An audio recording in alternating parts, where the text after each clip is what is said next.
Dia, mais um XP Connection no ar. Sexta-feira, Ricardo Kim. Chegou? Isso aí. Demorou, mas chegou. Se bem que essa chegar. semana foi mais curta, Foi né? mais curta, né? Mesmo assim, muita coisa acontecendo. Último XP Connection da semana e muita coisa pra falar, né? Isso aí, entrando de férias, vocês vão ficar aí com a programação com o Ricardo Kim. Isso aí. Estarei de férias pelo período aí de 2 semaninhas, estou precisando, tô me acabando. Descansadinha. Descansar um pouco, galera, tô precisando. Ainda bem que saiu o S&P rebaixou e ainda tava aqui, né? Tivesse fora, ia ficar preocupado. Pô, ano passado tirei férias, eu confundi, tirei no primeiro turno das eleições. Pô, fiquei lá mega preocupado, viajando e preocupado. Celso Global, senhores, ontem tinha bastante informação, né? Não tinha como. E aí o José Roberto Burnier passou, diria o dia aqui, né, Kim? Chegou 9 horas da manhã, saiu meio-dia pra almoçar, voltou às 2, saiu daqui 4 e pouco, cara. Mas ficou bem legal a matéria, ele acompanhando o dia inteiro, né? Não. O mercado, tudo que aconteceu com essa queda do grau de investimento no Brasil. Foi bom. Foi muito bom. Foi bem legal aí, galera, mas sempre a maneira de investir, né? Dá para ter as carteiras com proteção. O Kim fez até um estudo, né, que entrou nas nossas carteiras recomendadas desde dezembro de 2009 até agora, né? A carteira recomendada dá um ganho de 36%, 35%. O Ibovespa cai 23%. Aí você fala, pô, já tô ganhando Ibovespa. Não, mas se você tivesse montado uma fence, uma proteção, você ganhava mais de 70%, mais do que o dobro. É, isso aí. A gente sempre comenta aqui o quão efetivo é você fazer proteção. Principalmente é legal destacar o cenário, né? Um cenário que não é um cenário de forte alta, com fundamentos bem sólidos, que é o que a gente está passando agora, incerteza aí e prêmio de risco. Então é um cenário perfeito para você fazer esse tipo de proteção e a gente mostrou desde 2010, se alguém tivesse, de uma forma prática, quem tivesse feito uma proteção no Ibov, na sua carteira de ações, teria performado muito melhor que o índice, obviamente porque o índice foi caindo ao longo do tempo. Junto com esse estudo, eu fiz também uma outra simulação. Se simplesmente o investidor tivesse comprado o Ibov e feito a fence, nada demais, nisso ele já teria gerado 20 pontos percentuais acima. Então, realmente é uma coisa interessante para a gente começar a pensar e agregar valor àquela parcela que você tem no seu portfólio em renda variável, né? É isso aí, pessoal, mas vamos, o mercado, pelo visto, ontem já estava bem precificado aí a perda do grande investimento, né? Aquilo que a gente falou, a gente já fez uma pesquisa com investidores locais, 56% acreditavam em perda do grande investimento ano que vem, 34% esse ano. Então já tinha um terço ali já acreditando nesse ano. E eles falaram, dólar ia para 3,90, já está lá, bolsa entre 40 e 45 mil pontos, está próximo, mas bolsa que não corrige. Mas isso também não é ciência exata, né? Vai bater, vai acontecer. Isso é uma opinião, né? Não tinha investidores estrangeiros, mas investidores institucionais locais. A gente soltou essa pesquisa, quem é cliente tem acesso, dia 10 de agosto. Vamos lá, Levin Rose perguntando aqui, Celso, bom dia, projeção para Petro 4, por favor, o papel vai realizar mais pela conjuntura, tirando o fato de ser um papel que o governo pode intervir, está caminhando para o mesmo caminho que a OGX? Não, para a OGX não, né, a OGX era uma empresa pré-operacional. No caso da Petro, ela é operacional. O que acontece é que primeiro, essa foi a única empresa mesmo que perdeu o grau de investimento. Por quê? Para perder o grau de investimento, você precisa de 2 de 3 agências, né, informem essa perda, rebaixem a empresa, o país. A Moody's já tinha rebaixado no ano passado. E aí faltava mais um. O S&P rebaixou. Não fazia sentido o Brasil não ter grau de investimento pelo S&P e a Petrobras, com uma dívida líquida absurda, a maior dívida corporativa do mundo, 415 bilhões de reais, 73,5% em dólar, não ser rebaixada. Então ela foi. E ela é única agora. Então, o crédito dela é mais caro? Já estava pelo CDS, mas aumenta mais ainda o custo de capital dela, né, de captação. Fora isso, o dólar em alta prejudica porque aumenta a dívida dela também. E o petróleo em queda, que hoje está caindo bem por conta da oferta, né? Risco de demanda e de oferta, essa relação, sofre mais ainda. Então, o cenário é altamente desafiador. Eu acho que o Petro continua caindo sim. Ainda continua afirmando, desde o final do ano passado, Petrobras vai precisar de aumento de capital. A discussão é quando o governo vai fazer isso. Só notícia boa, né? Só notícia boa. A gente segue short em Petrobras. Aí eu vou falar aqui, que já tem gente perguntando aqui, impeachment, tem probabilidade? Sim, aumentou por uns 50%. A gente falava que era 20%, já aumentou por uns 50%, 10 dias para cá. Se acontecesse o impeachment, como é que aconteceria? Dependendo do cenário, Petrobras, se vem um PSDB e tudo mais, Petrobras, lembrando, Petrobras ano passado, nas eleições, quando saiu as pesquisas, chegou a bater acho que R$24. Era aquele call político, né? Era Banco do Brasil, Petrobras, principalmente, os ativos voavam. Então, não é que eu acho que vai para 24, mas é um ativo que poderia dobrar de valor. O PSDB vem, digamos, fala assim, olha, agora tem metodologia de preços de combustíveis, a gente vai vender esse negócio, vamos fazer assim, vamos fazer um aumento de capital para resolver o problema da companhia, mas vamos tocar a companhia de maneira profissional. Só um destaque que dependendo de como for feito o impeachment, né? Se for de maneira ruidosa, parecendo golpe, etc., aí você tem chance de fortalecer a oposição, a futura oposição, na verdade, e algo nesse sentido aí poderia sofrer, mas de fato, se tudo caminhar nesse sentido, e a gente vai ficar bem ligado, né, para tentar justamente passar para vocês a gente não tem zero short, fica direcional. Não tem amor a nenhum ativo. Nem, Isso aí é zero, não tem problema nenhum, até que vai vender. Petro a gente já mandou comprar no passado, em 2013, já mandou ficar short, mais short do que long, mas em 2013 a gente falou para ficar long, o ativo foi embora, então não tem nenhum amor ao papel que não pode ter em bolsa. Eu gosto tanto daquele papel, é tão legal, tão bom. Não tem amor. E aí a gente fica short, fica long, não tem problema nenhum. Aí vamos continuar aqui, já falamos de Petrobras, vamos continuar aqui, perguntaram de Goal. Falem de Goal, da Gerdau, né? Goal e perguntaram de GGBR, aí eu já comento as duas juntas. Primeiro falando do setor, né? O setor de siderurgia, a gente ainda acha que o cenário está bem difícil. A gente está vendo aí produção industrial caindo muito forte ainda, não chegamos no fundo do poço, confiança do empresariado, de mal a pior, do consumidor também. Tudo bem que eles fizeram recentemente um repasse de preço, aí, principalmente Gerdau, mas não é isso que vai salvar, porque a gente já viu nos últimos trimestres resultado tanto do mercado doméstico indo muito mal, quanto a parte de aços especiais que tem muito a ver com a produção de veículos aqui no Brasil. Então esses dois segmentos são muito importantes para a Gerdau, indo bem abaixo da expectativa, então não é isso que vai segurar essa tendência. Agora, mais do que o cenário difícil para a Gerdau, a gente tem alguns pontos mais críticos, que é a questão da governança corporativa, né? Recentemente, a gente viu a Gerdau fazendo uma compra de participação em controladas num valuation relativamente alto, somando tudo daria cerca de 2 bi de reais, num momento que caixa é o que você precisa, né? As empresas aumentando a alavancagem, aumentando o endividamento por conta dessa menor receita, soa meio estranho para os investidores, então mais incerteza, você tem que penalizar o ativo, porque essa história não foi muito bem contada, e também a questão da operação Zelotes, né, que está entrando em novas etapas, e lembrando que a Gerdau já foi citada anteriormente. Então você tem ali, no resumo, um cenário de fundamento ruim e mais diversos riscos de governança ali no papel. A gente acha que não faz sentido ter Gerdau. Se você tem Gerdau, e depois dessa esticada, o mais racional para você fazer é uma proteção, justamente que a gente começou o programa falando delas, e fazer em Gerdau para aproveitar essa recente alta que a gente acha que é pontual, mas enfim, a gente não recomenda proteção. Se você tem, o melhor é trocar sua posição para algum outro setor mais promissor, mas se você quer ficar com papel, fazer uma proteção, é isso que a gente recomenda, tá? E só destaque mais especificamente para Goal, você tem ali aquele risco da OPA, né? Eles fizeram uma aquisição via swap, na verdade nada mais é que uma aquisição de participação na Gerdau de forma indireta, e já tem minoritários pedindo ali para que uma OPA seja feita. Isso aí faria muito mal para o caixa da empresa, enfim, até em termos de risco de imagem para Goal, tá? Isso aí. Comenta em Banco do Brasil, entra um pouco no caso de Petrobras, né? O ativo vai sendo destruído pelo governo, retorno sobre patrimônio igual o Selic, isso porque ele tem, né, percentual na BB Seguridade e na Cielo. Se não fosse isso, o retorno seria negativo, é impressionante isso.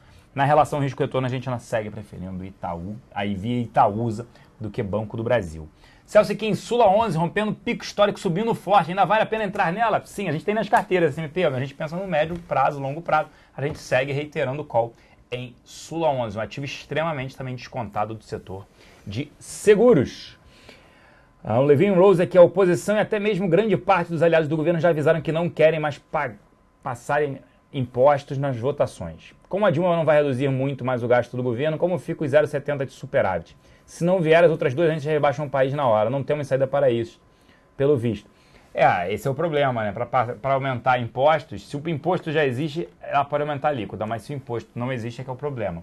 Criação de CPMF, até IR, esse é o problema. Dificilmente. E o S&P rebaixou, esse foi um dos motivos. O orçamento menos 30 bi, e ele falou, o Levi está cada vez mais enfraquecido. Então, ontem era o momento de anunciar medidas. Cadê as medidas? Falar, não dá. Mercado esperando, no intraday ali. Melhorou, comprando. 0,80 de queda, chegou a fazer. Então, a gente segue cético aí com o atual governo e com as mudanças que ele pode implementar. Sobre o dólar, o Hunter perguntando, a gente não acha que é para cima, óbvio, o dólar deu uma acomodada, saiu de 3 lembrando, 3 no início do ano, 3,30 em março, né, a Levi vai fazer a mudança, voltou para 2,90 e foi embora de novo. Foi embora pelas circunstâncias mundiais, China também, Estados Unidos melhorando, mas também pela piora no ambiente doméstico, fuga de capitais daqui e perda do grande investimento. Boa parte já estava precificado. Como fazer uma proteção no Ibov? O Lula está perguntando, o Lula quer saber. Lula tá precisando fazer, né? Proteção em Ibov, primeiro, você que é cliente final, entrar em contato com seu assessor, porque ele tem todas as coordenadas ali, ele tem acesso direto à nossa mesa de produtos estruturados. Mas de uma forma simples, você tem a sua carteira de ações de renda variável e você faz essa estrutura que chama FENSE, que nada mais é que a custo zero, que geralmente a gente faz a FENSE a custo zero. Você determina um prazo, por exemplo, 3 meses, e determina intervalos de proteção e intervalos de ganho. Eu vou dar um exemplo. Então, para 3 meses, um ganho de 7% para uma proteção de 7%. Então, dentro desse período, você vai estar protegido em 7% e ainda vai participar da alta de 7%. Obviamente, o cenário ruim seria o Ibov esticar de uma maneira acima de 7% no período, que você ficaria travado nesse ganho de 7%. Como não é o caso, pelo menos para a gente, a nossa visão é bolsa ali de lado, ou até com alguns riscos para baixo, então essa se torna uma estrutura bem eficiente, e é isso que a gente mostrou no estudo, né? Se as pessoas tivessem feito isso de 3 em 3 meses ao longo dos últimos 3 anos, eles teriam gerado cerca de 20 pontos percentuais acima do Ibov. Então é um pouco disso, assim que funciona, e é simples, você tem esses cenários e não vai fugir desses cenários porque são cenários bem definidos no vencimento, tá? Boa, Kim. Poderia analisar Fibria? Ricardo Kim mais uma vez. Fibria a gente gosta muito mais por conta de call de dólar, né? A gente está vendo o dólar num patamar mais alto ali, com todos esses riscos aí e recente perda do grau de investimento pelo S&P. A gente tem um pouco ali nas nossas carteiras, mas a nossa preferência continua sendo por Suzano, tá? Suzano tem uma questão especial ali que ela está sofrendo uma desalavancagem forte, o que é muito bom para a empresa e negocia num patamar de valuation menor. Então a gente prefere Suzano, mas Fibria não deixa de ser uma boa composição ali. A nossa recomendação considerando o portfólio de ações, hoje a gente tem cerca de 15% em exportação, seria uma boa mescla ali, um pouco mais de percentual em Suzano e um pouquinho em Fibria também para ter essa posição estrutural em dólar, né? Sim. Não, Sula pode se tornar uma boa pagadora de dividendos, mas não vejo isso pagando muito agora, não. Levi saindo, entrando o Barbosa no lugar dele, por exemplo, muda tudo, e aí para onde vai a bolsa e o dólar? Diria que seria ruim, tá? Esse é o problema. Se o Levi sair, quem é que vai aceitar o cargo? É a primeira pergunta. E o Barbosa tem um viés matriz econômica desenvolvimentista, o que nesse momento não dá para fazer porque não tem dinheiro. Com esse apetite voraz do governo em aumentar impostos, vale a pena ficar comprado em bancos? Sim, pelo valuation, SMP. 5,6 vezes lucro Itaúsa, pagando um dividendo quase de 7%. Está negociando para ano que vem a patrimônio? Quem olha a médio prazo, sim. Você acredita que existe o perigo de Dilma abandonar esse time do ajuste fiscal e voltar a fazer a política econômica do mandato anterior? Não tem dinheiro, Robert Dilma. Pode tentar fazer. Mas, como diria Margaret Thatcher, o problema do comunismo é quando acaba o dinheiro dos outros. Acabou o dinheiro, já diria Galvão Bueno. Acabou, ele já gritou. Então o cenário... Ela dá umas fraquejadas ali. Eu tento, tal, ela tenta, mas não dá, não tem dinheiro. Entendeu? Não tem dinheiro, esse é o problema. E Paulino perguntando, Croton, hora de entrar, Ricardo Quini? Croton a gente gosta, de novo, para médio e longo prazo, é uma empresa que tem uma gestão muito boa. No momento de mudanças no setor, é o cavalo que você quer estar, é na melhor gestão. E é por isso que a gente fica apoiado em Croton. Em termos de valuation, está no valuation bem atrativo, cerca de 10 vezes preço-lucro para esse ano. Agora, a gente só não recomendaria muita exposição concentrada, né? Hoje a gente tem 10% na carteira, a gente fica bem confortável com isso, mas mais que isso fica difícil porque a gente não fecha os olhos para possíveis mudanças e impactos para o curto prazo, mas de novo, a gente está olhando médio e longo prazo e nesse sentido, Croton é bem interessante para você diversificar o seu portfólio de ações. Boa! Vamos lá, pessoal aqui perguntando. Mas Petrobras, ela sofre com câmbio? Sim. A dívida em alta? Sim. E com o preço do petróleo em queda? Além da falta de sinalização de mudanças? Sim. Concordo. Roberto Cordeiro. Sim, por isso que Petro vem passando por esse problema, por isso que o ativo não para de cair. Falta de credibilidade também. Esse é um problema para a Petrobras. Será que vão taxar as LCIs e LCAs? Billy está perguntando. Acredito que sim. O governo quer coalizar para todo mundo emissões, já por isso que a gente está vendo muito mais emissões de CDBs hoje do que LCs. Estava falando em 10% ali recentemente, junto com essa questão do CPMF, aumento de tributo, já jogar lá no meu 10% em LCI. Pessoal, emitiu LCA e LCA e não eram, né, para a parte agrícola, nem imobiliária. Tem um risco ali. Assim, muitos bancos já não estão emitindo, né? Mas mesmo se tivesse, eu acho que o mais racional é você ir para alguns outros instrumentos também, para não ficar nesse risco de ser taxado depois. Por mais que seja difícil de taxar estoque, eu acho. Mas mesmo assim, né, tem risco. Tem risco, né? Porque a gente é taxado quando na venda, né? No final do prazo. Igual ação. Assim, você é taxado quando você vendeu a ação. Nesse caso, a mesma coisa. Então, tem entendimentos jurídicos que poderia taxar o estoque. Outros falam que o governo não faria isso. O governo está precisando de dinheiro, não vai taxar. Você acha que é pobre que tem LCA? Não é, né? Então, não dá para ser, até pela dificuldade de encontrar esse tipo. Bolsa está mais para queda ou para alta? Rosa perguntando. A gente diria que está no preço hoje. Tem alguns ativos extremamente baratos, mas não dá para falar, é hora de comprar? Não, não é hora de comprar. Tem risco ainda, né? Vale, governo... Macro piorando, política ruim.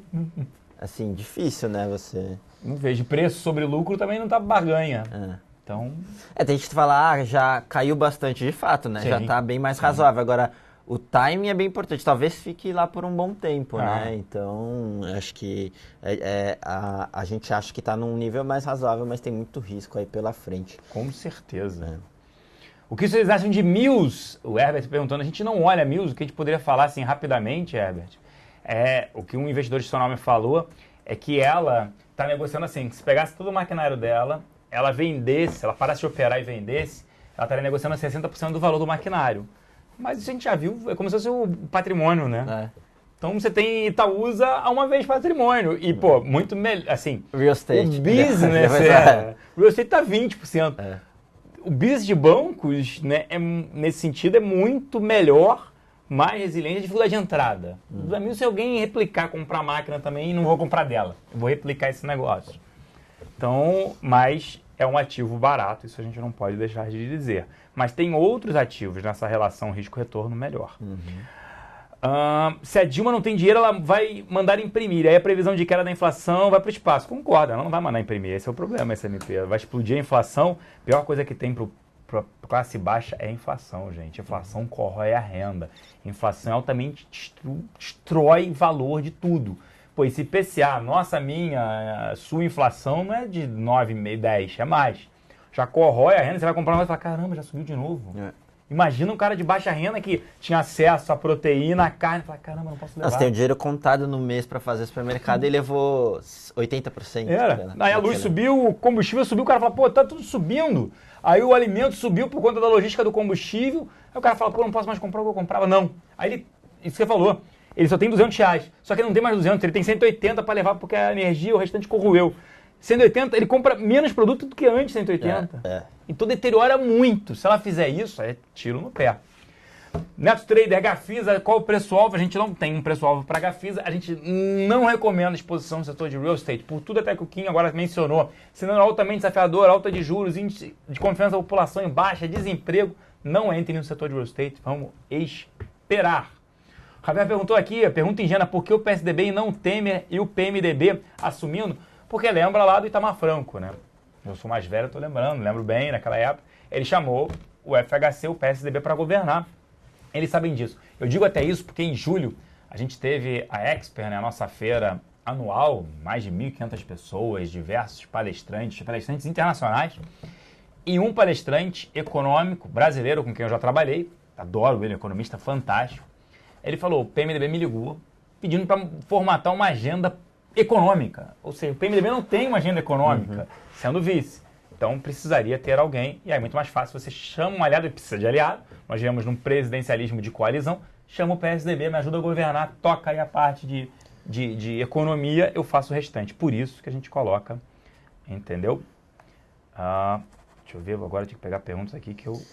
Tem o S&P falando de Croton, que continua em queda e rompendo suportes. Você está perguntando se é medo de cortes no FIES.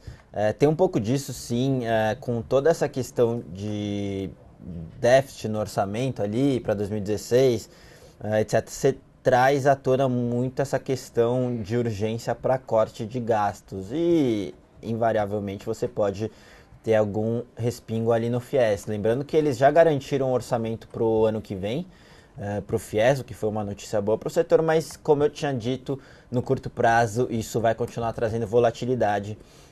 No papel, a gente só acha que boa parte disso já está no preço e por isso que a gente fica confortável com uma posição ainda que não grande no portfólio, como boa parte já está no valuation, você tem uma gestão boa e tirando aquela questão que o momento é muito bom para consolidação, né? As grandes têm robustez de caixa e as pequenas vão ficar bem passando por bons apuros ali. Você pode ter algum movimento nesse sentido, lembrando que a Croton vai ter caixa entrando da venda da Uniaselv, ela pode usar para aquisição, pode usar para pagar dividendo extraordinário, ainda assim, bem interessante o case, mas fica esse risco de curtíssimo prazo, sim.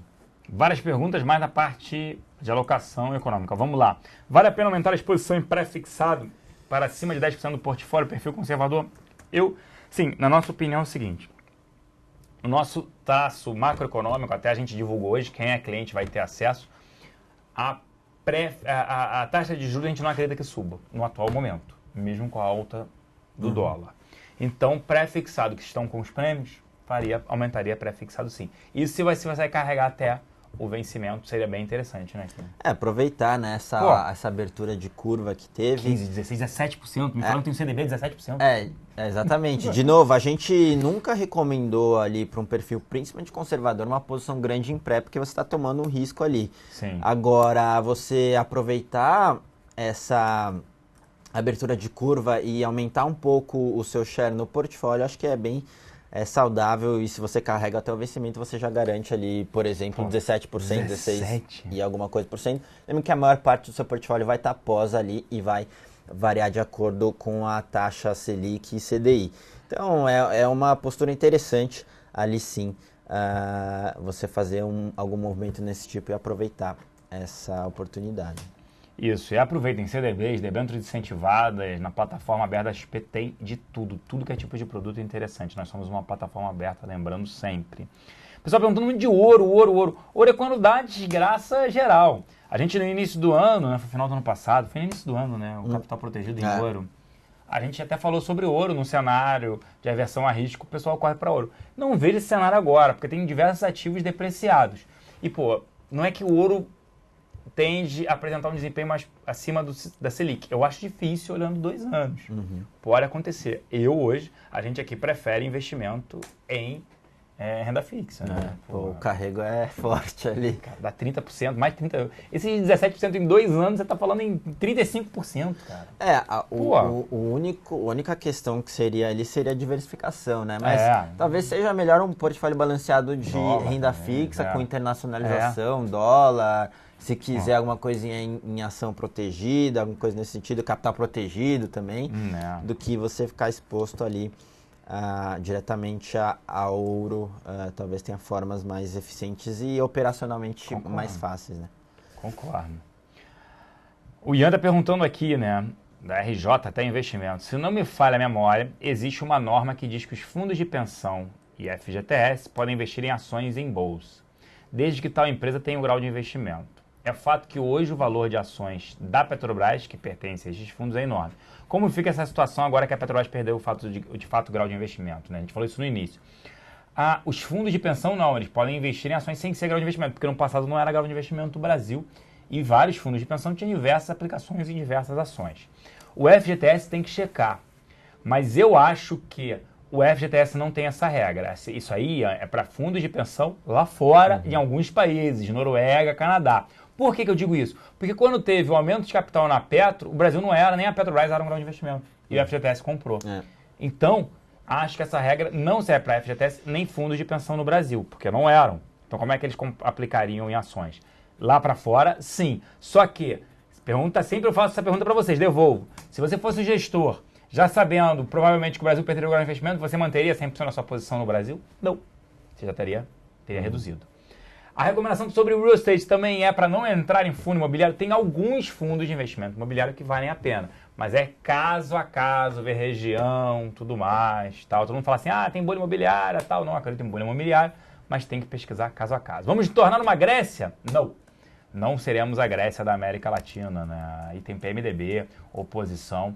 A gente está passando por um processo extremamente complicado, mas não a ponto de virar uma Grécia ou uma Argentina.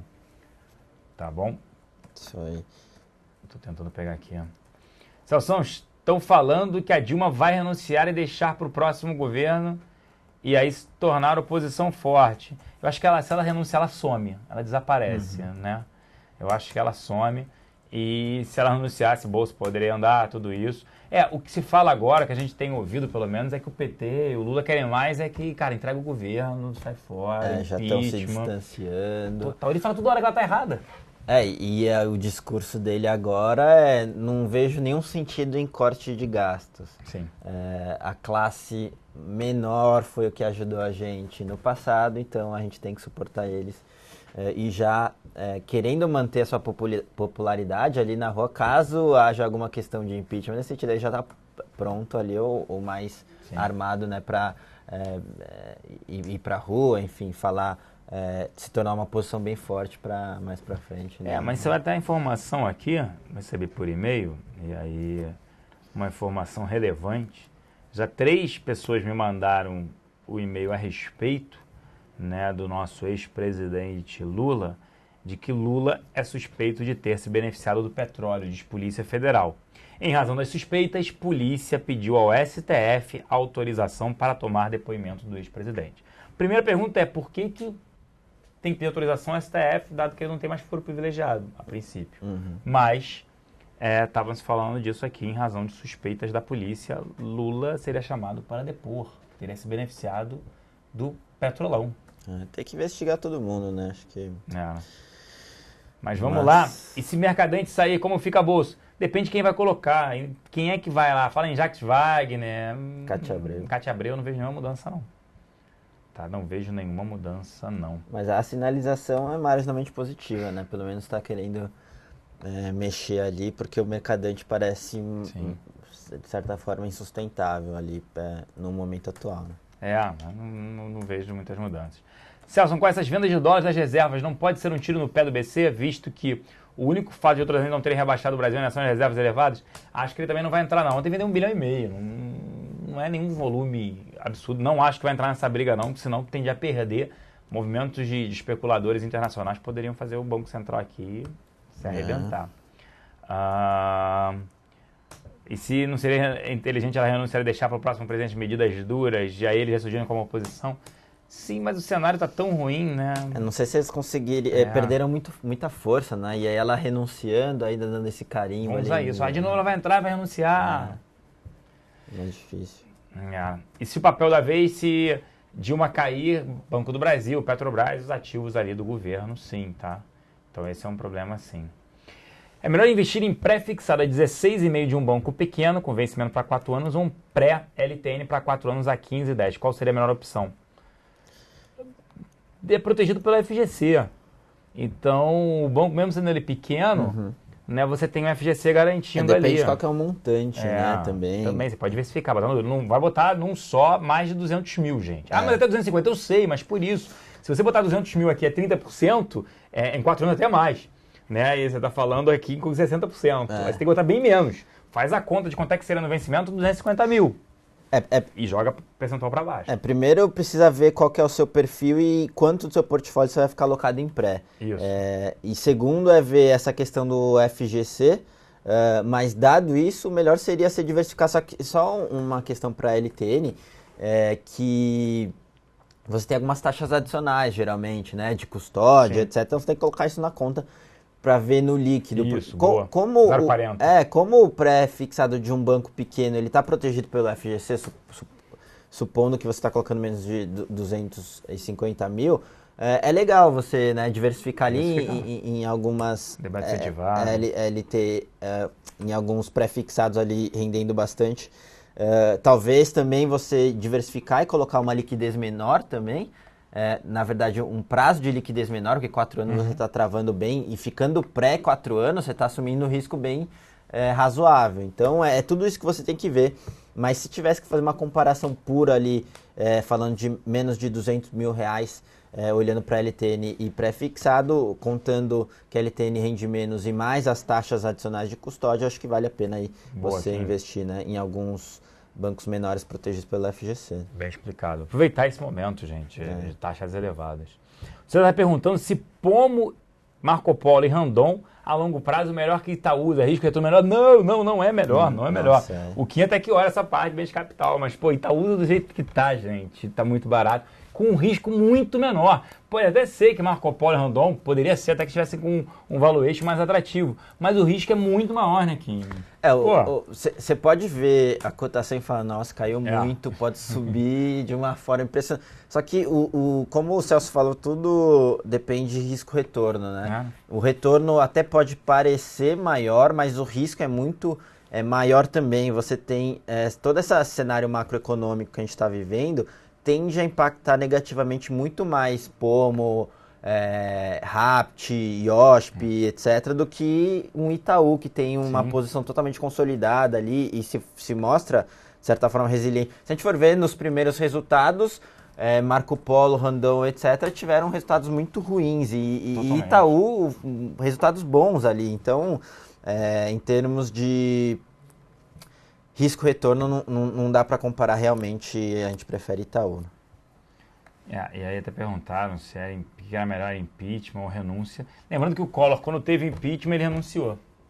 Então, não teria muita diferença, não. Tem que só ver se o impeachment, se ele pega via Tribunal Superior Eleitoral, pega o PMDB também, que eu acho mais difícil de acontecer. Se pegar só o PT... mas se for só renúncia sem impeachment na conversa, seria mais rápido. Bom, né? O renúncia seria melhor. É difícil acontecer, mas só que a probabilidade é menor. É perto de zero.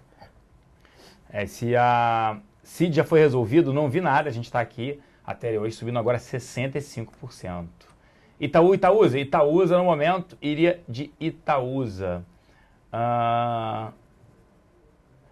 Se Dilma renunciar e o PSDB encampar, vai ser muito fácil a condição política. Vai ser melhor. Muito fácil é uma palavra que hoje não está nesse dicionário nosso político e econômico. E aí você corta custos e o Congresso apoiaria sim. Mas a situação econômica é bastante complicada. Iria de Itaúsa. Vai entrar em bife agora, o dólar continua subindo forte. A gente não pode comentar de Bradespar, tá, gente? Porque Bradespar é vale, a gente está restrito nos dois, tá? Sobre bife, a gente gosta de Minerva. Se tivesse que ter um frigorífico, seria a Minerva. Mas a gente ainda prefere outros ativos como Suzano, por exemplo, que é linkada a dólar. Infelizmente não pode falar de Bradespar, nem Vale. Mas Salcide é ruim para Petro, tá? Bom para, primeiro, Tereos, São Martim, por último, Cosan. Por que por último, Cosan? Porque o percentual, né, do EBIT, da Cosan, hoje tem um monte de coisa dentro. Então, um percentual do EBIT que vem da parte de etanol, cana-de-açúcar. Mas é interessante para ela também. Mas beneficia mais Tereos, depois São Martim, que é só cana. E por último, só cana, tem um bar chamado Só Cana. Nome legal, né? Para um bar, né? Só Cana, lá no Rio de Janeiro. Só Cana. Mas é interessante para ela, sim, e prejudicial para a Petrobras. Porque se ela tiver o aumento da CID na gasolina, ela vai repassar ou vai ficar com esse custo? vão ser mais 40 centavos, ela fica com isso, representa 20% de aumento de gasolina. Cenário perde, né? Porque 20% de aumento na gasolina. Aí ela repassa, ela vende menos volume. Ela não repassa, ela fica com prejuízo. O que fazer? Então, esse é o cenário. Mas concordo para vocês que o cortar ministérios deles é mais para enganar. Tava perguntando aqui de elétricas, né? Eu nem vi. O que a gente está olhando aqui? Bom dia, como vocês avaliam a situação das elétricas no momento atual? Não, tem poucas empresas para comprar. Compraria, se tivesse que comprar só empresas voltadas para privadas, aí Equatorial, distribuição de energia, Transmissão Paulista, que é uma renda fixa, e Taesa, que é outra renda fixa, que são as transmissoras de energia.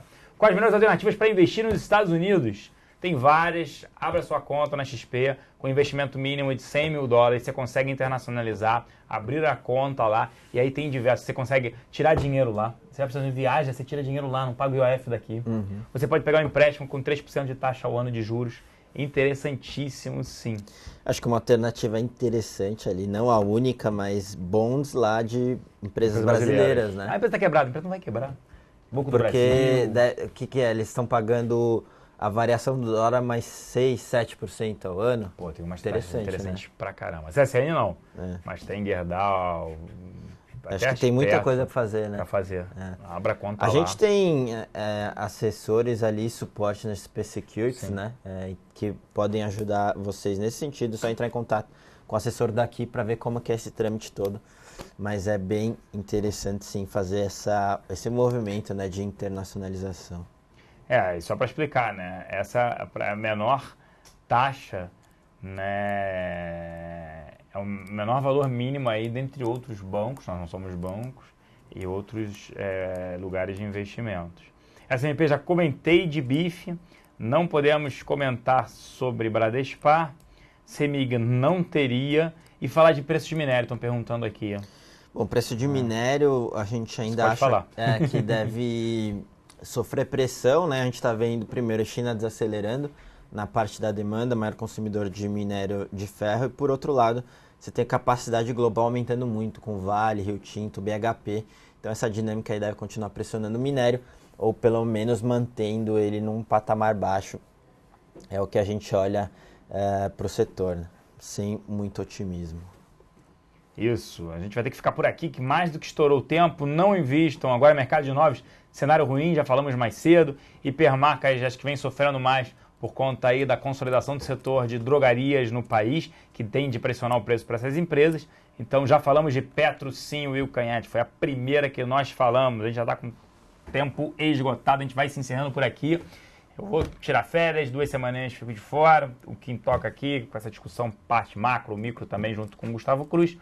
E aí volto, né, no finalzinho de setembro, gente. Um grande abraço, um excelente final de semana a todos. Hoje eu ainda estou no fechamento do mercado, mas para quem eu não vir mais não falar, estou saindo de férias, 2 semaninhas. Um grande abraço e até lá. Valeu, pessoal. Bom fim de semana. Até a próxima. Bom almoço para todo mundo.